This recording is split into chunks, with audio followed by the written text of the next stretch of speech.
What's up, guys? This is Don Locks MMA here to present the UFC Vegas 81 DFS show, where I break down the do's and don'ts of MMA DFS and give tips and predictions on who I like for this week's lineup. This video is presented by the MMA Minute, your one-stop shop for sports betting content. And if you haven't already, please make sure to leave us a like and a follow. So this show is going to be done weekly on Thursdays, in addition to the weigh-in show that I'm doing, where I break down fighter salaries and go through the entire card to explain where I see value.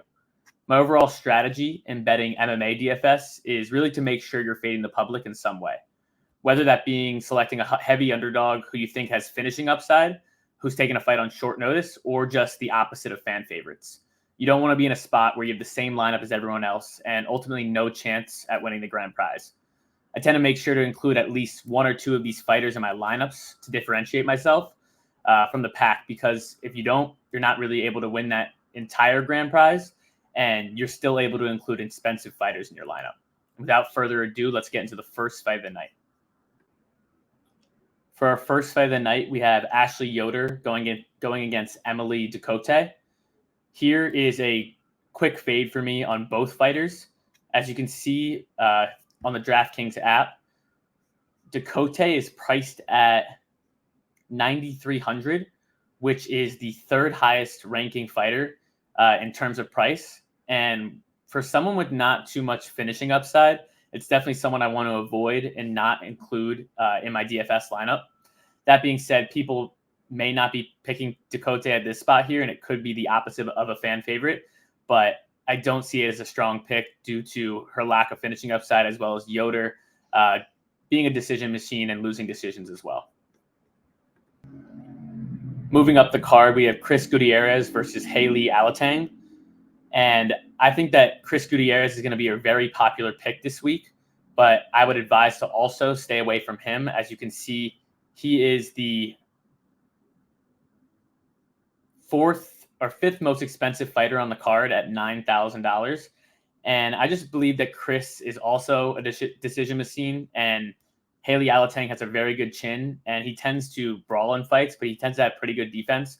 I just don't think Gutierrez is going to provide you that round one, round two finishing upside. Potentially could get in round three, but it's not worth the $9,000 price tag. Alatang Haley is an interesting play, as he is the fifth least expensive fighter at $7,200. He could go in there and potentially steal a decision, but then again, that's not someone you want to build your lineup around, but a potential underdog for sure to throw in. For the next fight of the night, we have Russian Ronda going against Melissa Dixon. So Melissa Dixon is debuting here to the UFC. She's 5-0, undefeated, but beating some pretty low-level competition outside of the UFC. To me, I really don't understand why she's the -150 favorite in this matchup. I did the tape on her and wasn't impressed by either her striking or her wrestling. And as we know, Russian Ronda is a powerhouse and can finish in round one, as she did via heel hook last time out. I'm going to go look at these girls' price tags and potentially consider a play on Russian Ronda here. As you can see, Dixon is $8,600 towards the top middle. I definitely would stay away from that. But Russian Ronda is the fourth most inexpensive fighter at $7,600. And it's someone I definitely think that you could throw in your lineup as one of those underdog plays that has finishing upside in round one. I think it's a good look here against someone who's unproven and hasn't faced UFC caliber talent. So, yeah, I like Russian Ronda here. And moving on to the next fight. For our next fight of the night, we have T-Rex Terrence McKinney versus Brendan Marote. Brendan Marote is fighting out of the same gym as Calvin Kattar and Rob Font with the New England Cartel. We just saw one of their fighters on Dana White Contender Series who got a contract, but I was not impressed by his performance in the slightest.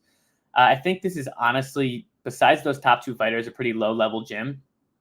And I don't think that someone making a short notice debut on 2 weeks against Terrence McKinney is a good idea at all. Terrence McKinney is the most expensive fighter on the entire roster for this card. But that goes for a very justified reason, as he is the round one king in finishes.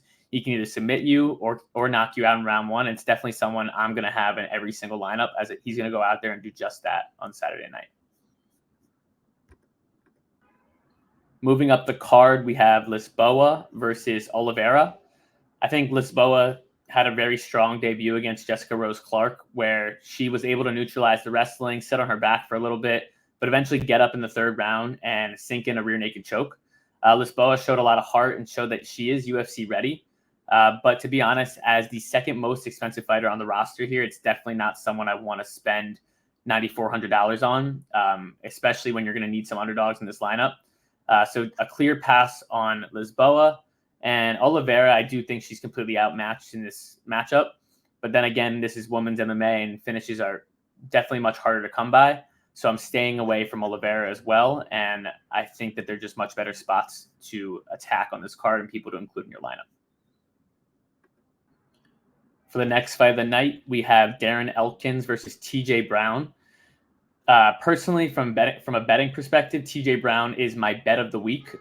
He is the fighter that I have the most money on for Moneyline, as I think TJ Brown, the much younger, more skilled fighter in this case. And although he is 33, I think he is coming into his prime despite losing to Bill Algeo last time out. He looked amazing in round one against Algeo, hurting him a couple times and really pushing the pace on him and gassing Algeo out, which is something that I did not expect, as I was on Algeo at that fight, and it was a complete sweat. Darren Elkins being 39, the damage for a reason. He takes way too much damage in these fights. A lot of people are backing him as the dog on Twitter, but I do not see it at all. I don't think he's going to go in there and take TJ Brown down, as TJ Brown's takedown defense is getting better as he gets older. And here, this is someone I'm definitely building my lineup around, as Elkins is taking a lot of damage. The ref will look to stop it earlier, and I think TJ Brown gets a second round finish with a high volume of significant strikes involved. For the next fight of the night, we have Christian Rodriguez versus Cameron Simon. This is a complete coin flip fight in my mind, and that's why I'm going to be rolling with Simon here, as he's the much cheaper fighter, also with finishing upside. Both these guys have had really solid runs in the UFC, Simon only being 22, Rodriguez being 25. I think it's going to be an absolute scrap, and I think someone does get finished here, which is why I'm going to be riding with Simon. As you can see, he is only $7,800 here, and I think that price tag is too good not to take a stab at, so I'm definitely going to be including it in my lineup, as Twitter's all over Rodriguez, and I don't think many people will have Simon here. Next up on the card, we have Edgar Chairez versus Daniel Lacerda. This fight happened around 3 weeks ago or a month ago, and Chairez looked to submit Lacerda, but they called it off because the ref made it an incorrect stoppage, as Lacerda wasn't passed out yet. But overall, I think we've already seen this fight play out. Lacerda literally does not know how to win. He does have really good striking and solid jiu-jitsu in round one, but it completely falls off a cliff in round two. And it's someone that you would love to fade here, as you want your opponent to get finished, as you can get the most points in round one. I think Chairez goes out there and finds the round one finish, whether it be submission or KO. And yeah, I think he's, despite his price tag being 9,200 and towards the top, I think it is worth it, as he's definitely going to get a finish if he does win the fight. For our next fight, we have Andre Petroski versus Michelle Pereira.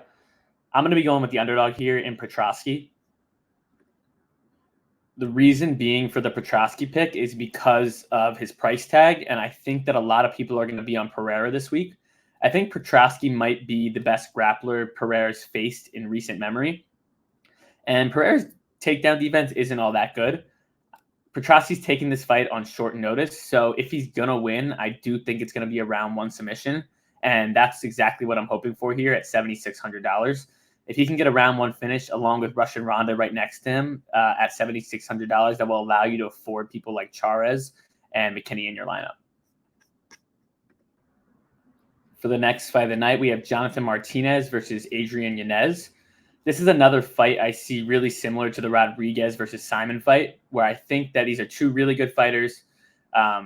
Although Yanez did face his first loss against Rob Font last year, I think he bounces back here against Martinez, who also has been looking amazing against Said Nurmagomedov. But this is a fight that's going to take place completely on the feet. And if you're in the pocket with Yanez, you're not it's very dangerous, and you're asking to get cracked. And as we know, Jonathan Martinez tends to be a little bit chinny. And I think at the price tag here, let me check. Yanez at 8,200, I think, is a steal, considering he is a finisher. And if he's going to win this fight, it's not going to be by decision. I think if it goes to decision, it's going to be Martinez outpointing him. But I see these guys throwing down the entire fight. And that being said, 15 minutes of complete striking, I see Yanez finding the chin of Martinez and getting a round 2 finish and being someone to really up that score on your DFS lineup. For the next fight of the night, we have Jennifer Maia versus Araujo. This is a fight I'm completely passing on. I think it's going to be a pretty slow-paced, boring decision-esque fight. I do favor the Maia side here, as she's proven time and time again that she has boxing, she has jiu-jitsu, she has defensive wrestling, she has offensive wrestling. But I don't think she's going to go out there and get the finish. Both these girls are 35 and 36 years old. Just not people I'm looking to throw in my DFS lineups. I don't think that they're high-level finishers at all. And yeah, there's definitely much better people to include in the lineup. And for our final fight of the night, we have Sodiq Yusuff versus Edson Barboza. I mentioned this earlier. If you're going to include people like Charez and McKinney and then take shots on underdogs like Petrosky and Russian Ronda, you're going to need to fade the public sometimes and also include more underdogs. And that's exactly what I'm going to be doing here with Edson Barboza. Edson Barboza is one of the best strikers in UFC history, going against Sodiq Yusuff. I think this fight takes place on the feet, and I think there's a chance that Barboza outpoints him, and it's a 5-round fight, so you get more points for significant strikes as more time is allotted. I think Barboza is a sharp play here, and I'm definitely going to be including him in some of my lineups. And yeah, that's about it for the DFS show. On our Patreon, we have premium picks where I'm going to include 3 dark horses and 3 must-haves in your lineup, as well as include my actual lineup that I'll be submitting on the DraftKings app, as well as Steve from the MMA Minute. He's going to be submitting his lineup. So if you want that, please check it out in the bio and subscription. But besides that, please tune in tomorrow to my Friday weigh-in show, and I'm looking forward to it.